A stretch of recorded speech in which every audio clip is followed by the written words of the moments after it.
அஸ்ஸலாமு அலைக்கும் வரஹ்மத்துல்லாஹி வபரகாத்துஹு. அன்புள்ளம் கொண்ட அல்லாவின் நல்லடியார்களே, எல்லாம் வல்ல அல்லாவின் கிருபையாலும் அண்ணல் பெருமானார் நபி ஸல்லல்லாஹு அலைஹி வஸல்லம் அவர்களின் துஆ பரக்கத்தாலும் கடந்த செப்டம்பர் மாதம் 17ஆம் தேதி 52 பயணிகளுடன் சென்ற எங்களது ரஹ்மத்துல் ஆலமீன் ஹஜ் அண்ட் உம்ரா பயணக்குழு தங்களது உம்ரா பயணத்தை முடித்து கொண்டு இன்று சென்னை வந்தடைந்தது. அல்ஹம்துலில்லாஹ், எல்லா புகழும் வல்ல அல்லாவிற்கே.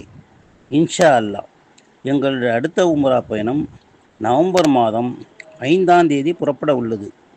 உம்ரா செய்ய நாடியுள்ளோர் எங்களை தொடர்பு கொண்டு தங்களை பதிவு செய்து கொள்ளும்படி அன்புடன் கேட்டுக்கொள்கிறோம்.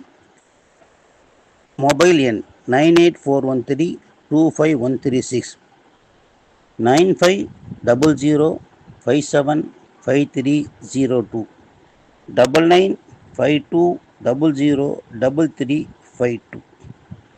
அஸ்ஸலாமு அலைக்கும் வரஹ்மத்துல்லாஹி வபரகாத்துஹு.